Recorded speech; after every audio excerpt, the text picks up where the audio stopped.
Donovan Star, Xavier Chaplin, both now expected to enter the transfer portal.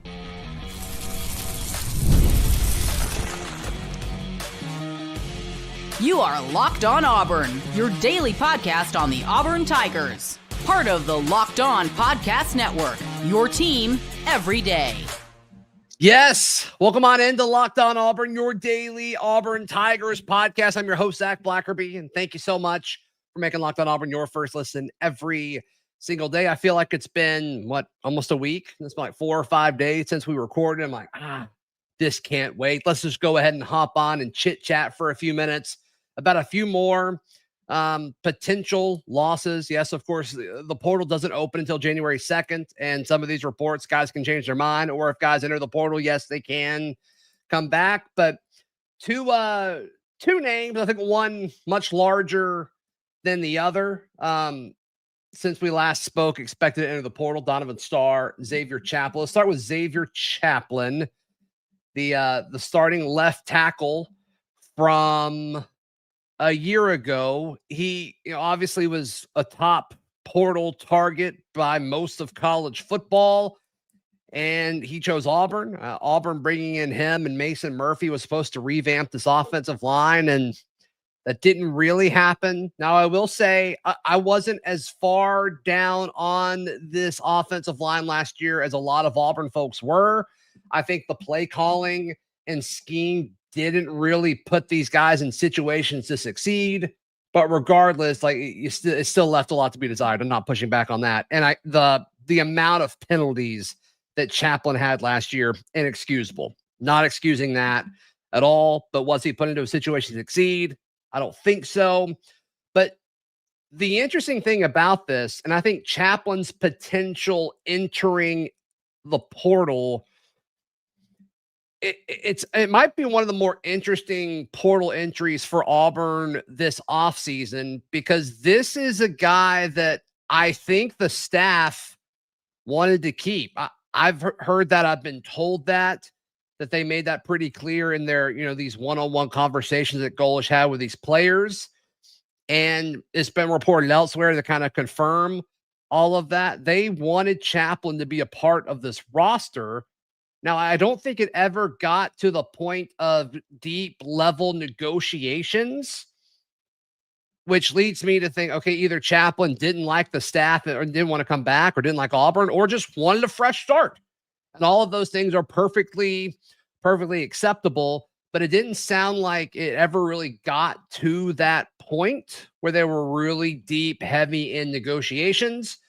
But regardless, this is a guy that I think the staff was super interested, maybe not super, but was definitely interested in bringing back next year. So what does this mean? That they don't retain Chaplin, assuming, all these reports come true. Once again, like he could in theory change his mind, but the staff seeming to want him and the fresh start, but also him leaving. This is another guy on Auburn's team that's expected to leave now, that we assume Auburn was paying handsomely, whether you talk about rev share or just general NIL allotment. A top offensive tackle in the transfer portal, that's not cheap.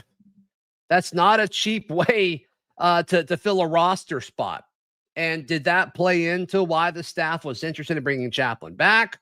Or did they look at his Virginia Tech tape and they thought the same thing I did? Like, hey, the scheme did not help these guys out.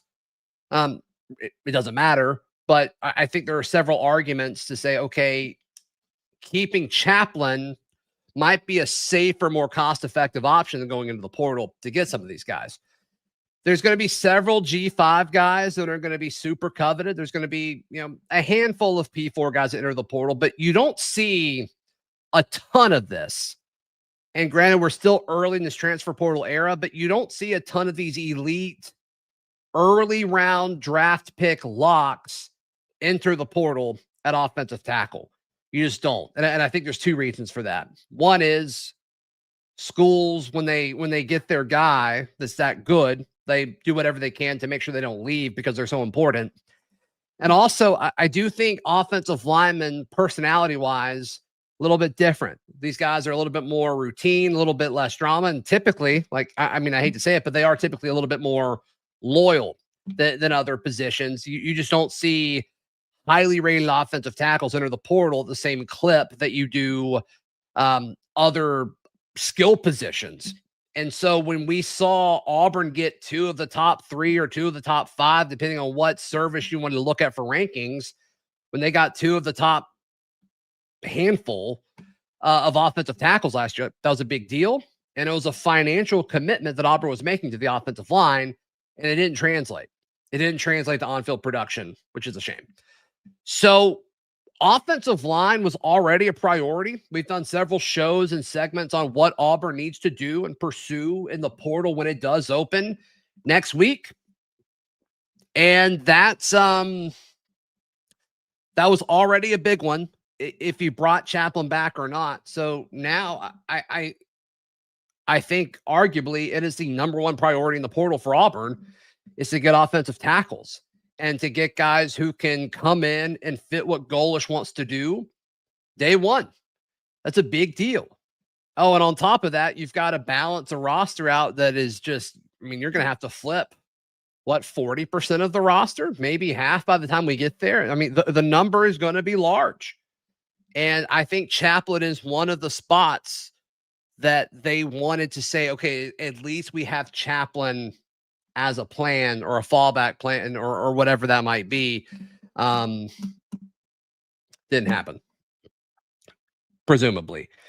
So frees up a ton of money. Auburn's going to have plenty of money to spend in the portal. We'll see how they address that and how many the big names at certain positions do they go, or do they try to get value instead of overspending for the top 5 guys at a position group? Do they go value and get a guy who's maybe ranked 20th on some of these sites as far as the 20th offensive tackle?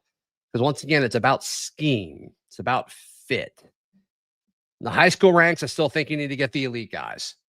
In the portal, I think it's more about who can help you day one. I mean, I'm going to keep going back to what Alex Golish said in his opening presser. They are in a race against themselves. And so reloading this much of the roster, it's going to be a lot. It's going to be a lot. And this was already a position group. There were going to be a lot of questions as far as returners and all of that. Connor Lew, is he staying or going? Dylan Wade is gone. Mason Murphy is gone. Now Xavier Chaplin is gone. There's a lot of questions about this position group already, and this just added more layers to that. We'll see what that impact is. They've also got another question as far as the depth in the defensive back room with Donovan Star. This one not as impactful, but that is a room that is shifting. That's next right here on Locked On Auburn. Today's show brought to you by our friends at FanDuel. FanDuel is America's #1 sportsbook. NFL Sundays move fast. One big play and suddenly everything feels different. That's what makes live betting with FanDuel so exciting. You're not just watching the game, you're reacting to it in real time. With FanDuel, you can place bets as the action unfolds, every drive, every momentum swing, every highlight moment. You can do the same with college basketball. I know Auburn's got a battle with Queens coming up. You'll be able to live bet that as well. So if you want to be right in the middle of the action this season, visit FanDuel.com. Place your live bets all season long with FanDuel. FanDuel, the game moves fast, and so can you. Today's show also brought to you by our friends at GameTime. GameTime's the best place to buy tickets. Doesn't matter if it's for football, basketball, baseball, concerts, the theater, comedy shows. They've got it all. And look, there's nothing like being in the event, especially if it's a musician or a team that you really, really care about. And I love that GameTime gives advantage back to fans. It's the easiest way to unlock amazing college football tickets and experiences and just general events in just a few simple taps. Take the guesswork out of buying tickets with GameTime. Download the GameTime app, create an account, use code LOCKEDONCollege for $20 off your first purchase. Again, that's code LOCKEDONCollege for $20 off. Download the GameTime app today.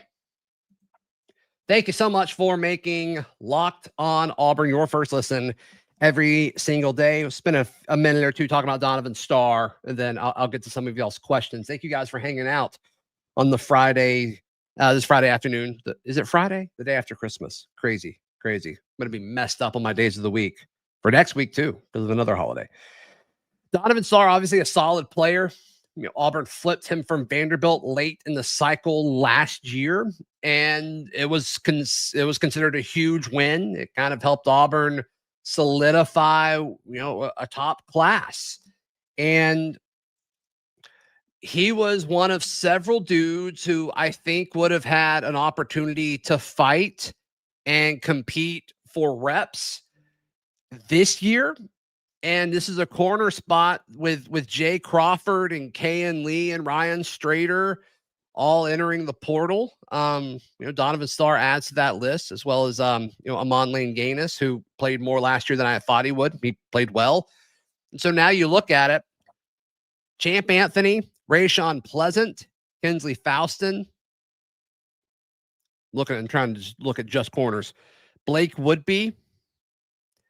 And then Devin Williams. I believe they have Devin Williams at corner before he got hurt last year. So this is a position group where I like Champ and Rayshawn.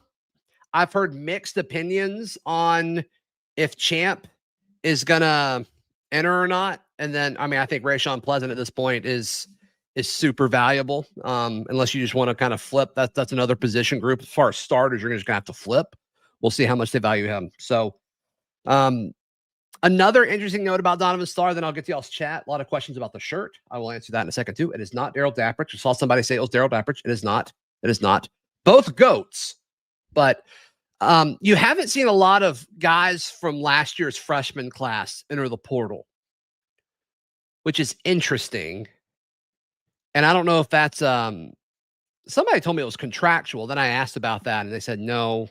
It wasn't that. Like if last year's class signed a lot of 2-year deals, but that got shut down after I did some digging. But it is interesting. You haven't seen a ton of the freshman class guys from last year, either the rising redshirt freshmen or rising true sophomores. You haven't seen a ton of those guys enter, which is good. And maybe that's just a roster management strategy that Golish and company have, is they're going to keep the young guys on the roster. So to answer the first question, shirt is Step Brothers themed, and it is the two goats of the quarterback position. It is Tom Brady and Drake May. There we go. It's not Daryl. It's not Daryl Dapprich. I wish I had a shirt with Daryl Dapprich's face on it, though. That would be awesome. That would be great.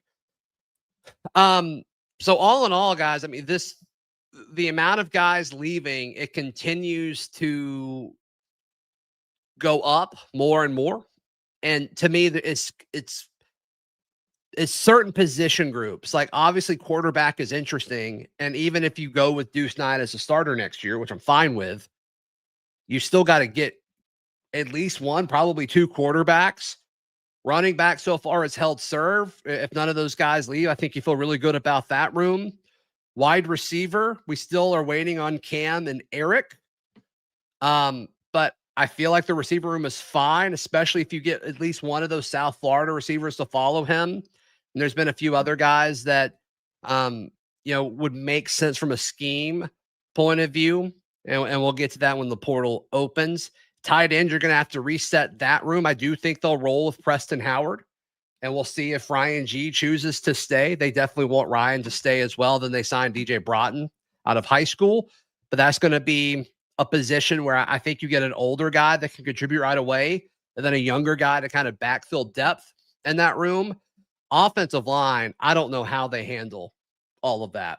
That's just going to be, hey, we can offer you competitive NIL money, and then obviously a chance to start for an SEC school. That's going to be wild. That's going to be a wild one. Defensive line's another where you're going to have to get some older guys. You're going to have to get some guys with 1 year of eligibility. Edge, I think they've actually done okay at edge outside of Amaris Williams, which I think they would have used Amaris more at strong side end than they would at edge. So we'll see what that looks like. Linebacker, you feel good about. Special teams you feel good about. Defensive back, I think you need a starting corner or two, and we'll see how they address all that. But it's positionally corner and offensive line, I think, are going to demand a lot of the money that Auburn is going to offer in the portal. So, Black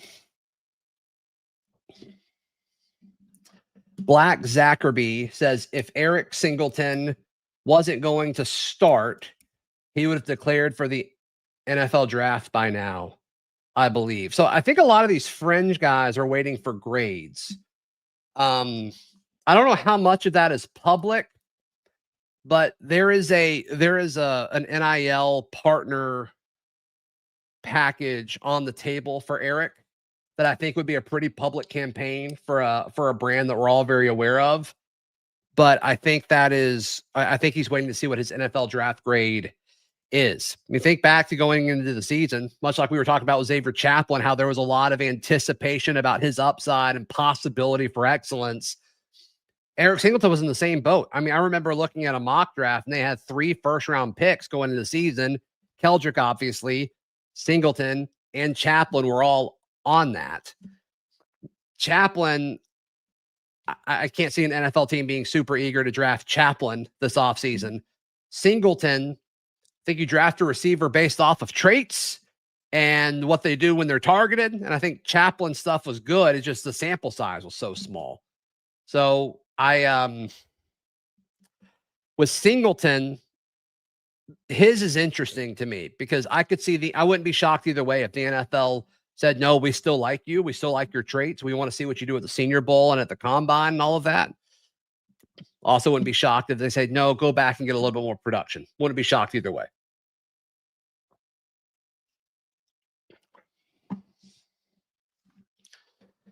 JJ, this is Deuce Knight's cousin, he says. With White coming in, I think Alvin will leave. Hope not, but we will see. So, I mean, we're speculating, right? The portal doesn't open until January 2nd. White played for, was it Larry Porter? At West Virginia, right? JJ, I'm assuming that's the West Virginia back. This staff, I've been told this staff really likes Alvin Henderson. Floppy Toppy asking the same question. Any chance we keep Alvin, Zach? I really want to see him get reps. Everyone I've talked to agree or hearing the same thing, that the staff likes Alvin. So do with that what you will. I really would like Auburn's running back room to stay the same. Cobb, Darrell Robinson, Omar Mapps, and Alvin Henderson. Like, I'd be fine with that. I'd be fine with that.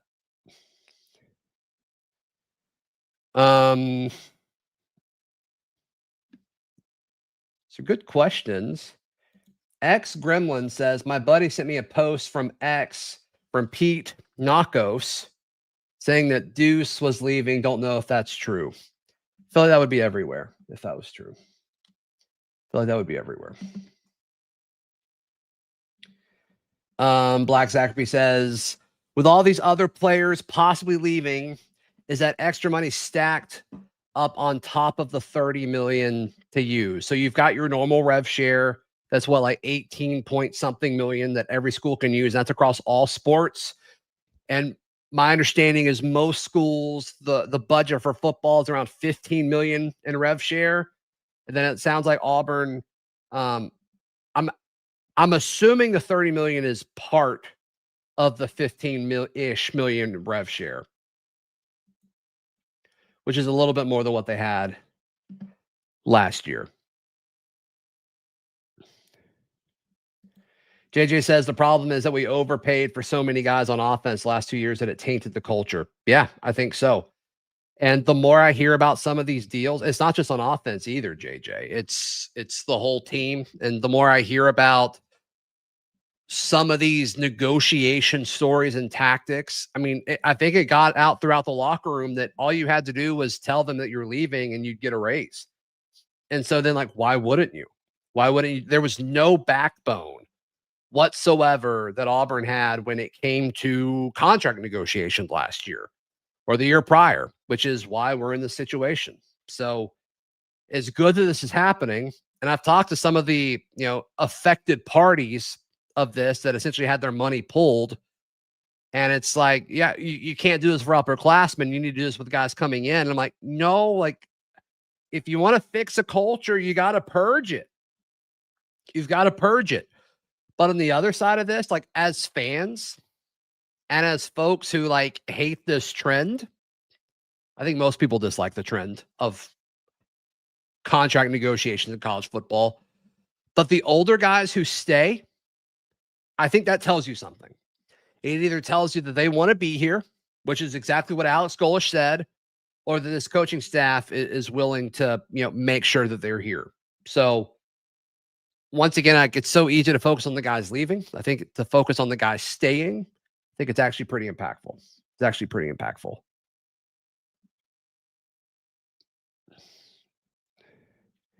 All right.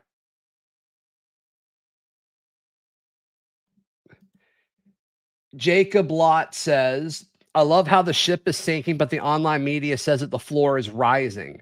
I highly disagree with your purge it. They are purging it. I mean, that's pretty clear. Or I think more guys would stay. As far as the floor is rising, I don't know how you could say that. Auburn's going to have a bunch of scholarships to fill when the portal opens next week. You can't, is the floor rising? We don't know what the team is. We don't know who our quarterback is yet. I mean, I feel good about it if it's Deuce or Byron Brown or some other portal quarterback. You feel good about that position, but we know maybe one starting offensive lineman right now. This Kel Ellis. Like, can Tyler Johnson win a spot? Maybe. Does Connor Liu come back? Maybe. Yeah, I don't know how you can make an opinion on the floor or the ceiling at all right now. So there we go. Right. Yeah, 9 times says the same thing. How do we know which of these players have the highest or lowest floor or ceilings? Nobody has been in their houses. Oh, I didn't read the full comment. You're being funny. But yeah. So Jacob Lott says, I misunderstood. We are sinking, but people will say, yay, send all these packing. Our floor is rising. I say, no, we are sinking. I don't think we know. I mean, let's see who we replace them with. I don't think it's too early to panic. It's also too early to get excited. Because once again, like, the way that the calendar is now for college football is you can only lose right now. You can only lose players. We all know this. If you're tuning in on an Auburn football show on a Friday, the day after Christmas, you know this. This is a period where we can only lose. Sure, you could get a few announcements, but you can only lose players right now. So let's wait and see. Next Friday is going to be interesting. Yeah, it opens a week from now, which is going to be crazy. I assume I'll just be live most of that day, just kind of going live in and out all day. So that'll be fun. That'll be crazy. All right, guys. Hey, please like the video. Please subscribe. If you're tuned in after the fact on audio, please leave us a 5-star review. Helps the show out a ton. We will see you next time. This has been Locked On Auburn.